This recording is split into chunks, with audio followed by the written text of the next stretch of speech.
మీ RK jokes TV మీ రామకృష్ణ. ఈరోజు ముఖ్యాంశాలు. రెండు రాష్ట్రాల ముఖ్యమంత్రులు కలిసి సమావేశమయ్యారు. ప్రజలందరూ ఎప్పుడూ నవ్వుతూ ఉండాలనే ఉద్దేశంతో ఇద్దరు కలిసి ఒక నవ్వుల రత్నాలు అనే పథకాన్ని మొదలుపెట్టారు.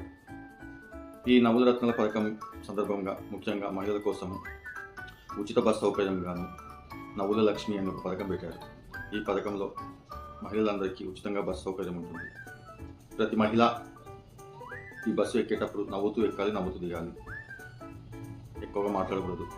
అదేవిధంగా మగవారైతే అంతేగాని ఎక్కాలి, అంతేగాని దిగాలి. ఈ ఈ పథకము ప్రజల ముందుకు త్వరలో రాబోతుంది. మీరందరూ ఈ పథకానికి నవ్వుతూ స్వాగతం పలకాలని కోరుచున్నాము.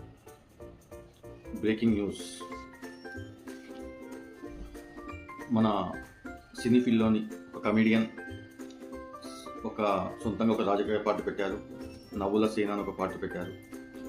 ఈ పార్టీ ముఖ్య ఉద్దేశం ప్రత్యర్థులందరినీ నవ్వుతూనే ఓడించాలని, ఈ యొక్క రాష్ట్రాన్ని నవ్వుల ఆంధ్రప్రదేశ్గా మార్చాలని ఉద్దేశం స్థాపించబడిందని, మా పార్టీని రేపు గెలిస్తే ప్రజలందరూ ఎప్పుడు నవ్వుతూ ఉండేలా చూసే బాధ్యత మాదని తెలిపారు.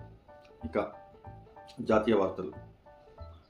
అమెరికా నుండి ట్రంప్ మన ఇండియన్స్ అందరూ ఎక్కువగా చాలా సంతోషంగా నవ్వుతూనే ఉన్నారు కాబట్టి వీళ్ళకు నవ్వుల ట్యాక్స్ను 50% నుండి 200%గా పెంచారు.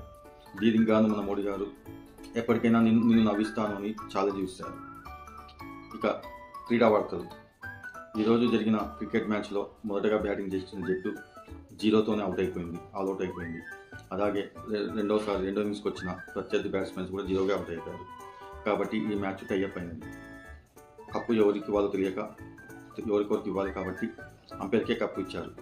తర్వాత తెలిసిన విషయం అంటే ఇది అంపైర్ మ్యాచ్ ఫిక్సింగ్ అని తెలిసింది.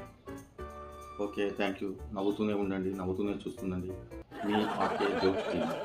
Joke news, not news joke. Thank you. శుభ నవ్వు. నమస్తే.